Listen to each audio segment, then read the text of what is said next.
છે હાંડલી ઉભરાવા માંડી, ઓછી થઈ હાંડલી ઉભરાવા માંડી. મારી દીકરી જમી પર વાળી અને કંછેરી માતાએ કોને આરાધના કરી? એના ભાઈને આરાધના કરી. 33 કોટી દેવા આવો, મારા છોકરીએ ધૂણા ચોખા બનાવે તો મેં ચાખવી જુઓ. 33 કોટી દેવા આવ્યા. પરમેશ્વર ભગવાન સત્યનારાયણ મહાદેવ પાર્વતી ભરમાં વિષ્ણુમાં ચોચન મૂકી દે. ઇન્દ્રદેવ બહાર આવ્યા અને કેણી શીતળ સાહેબ ઊભા. કંચન માતા દોડી બધા કેતરીનું કેણીના પાત્ર કાપ્યા ને બધાને શીતળ સાહેબ બેહાડી દઈને પાત્ર બધા વીંટી કાઢ્યા અને ચાટુને ડાંડલી દીધી અને ચોખા બધા પીછના કરવા માંડ્યા. દેવ લોકો ચાખવા માંડ્યા. દશામાં એ કળા કરી સ્વાદ છોડી દીધો. દેવ લોકો હાથી કોપર ચાટવા માંડ્યા. એટલો બધો સ્વાદ છોડી દીધો. હાથી કોપર ચાટી ધન્ય કંચન માતા પીછના કરતી ગઈ. દેવ લોકો જમતા ગયા. દશામાં હુડપા મારતી ગઈ. હાંડલી ઉભરાતી ગઈ, ઓછી થઈ. અવન કોઈ બવન કોઈ બધા જમી પરવાર્યા. હાંડલી ઓછી થઈ નહીં. બે લોકો બધા જમી પરવારીને પાછા સ્વર્ગમાં જાય, દ્વારકામાં જઈને બેસી ગયા.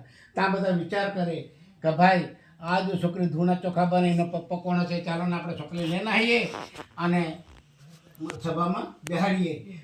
એને પપ્પાને આપણે શોધ કરીએ. ત્યારે નારાયણધન મહાદેવ પાસે આવે છે ને દશામાં ને અહીંયાથી ઉચકીને લઈને નાહે છે અને સ્વર્ગમાં બેડી જતા સભા ભરે છે. અને બધા દેવતાઓને ખાલેજુને વલેજુને ગામદેવ વાઘદેવ સિંહદેવ ગામડા દુર્ગન ફુલજાર સાકરચંદ્ર ઉજ્જવળ કરનાર બિલાન બિલી બધા દેવના ખાલેજુને બધા દેવતાને બોલાવ્યા. સભામાં બેહો, આ છોકરી ધૂણા ચોખા બનાવે, આ છોકરીને પપ્પાને આપણે શોધ કરવી છે. આવન કોડી બવન કોડી 33 કોડી ત્યાં બેઠા સ્વર્ગમાં. બધા દેવા આવ્યા પણ કામદેવને બોલવા ગયા. કામદેવ આવ્યો.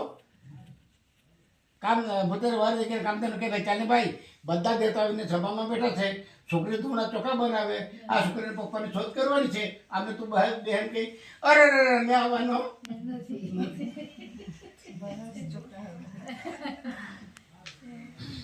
મેં આવવાનો નથી, મને પરવાર નથી. તમે જાણો, તમારી પોરી જાણે, તમારે પોરીનું પપ્પા જાણે તો હોજા કરજો એમ કે. એટલે બધા દેવા પણ કામદેવ આવ્યો નહીં. ત્યારે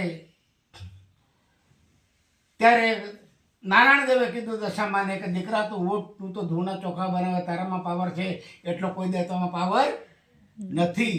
દીકરા ઉઠ ને આ સભામાં ફર. તારો પપ્પા ખાલે જુગના ઓલે જુગના દા છે તો તારે શોધવાનું છે.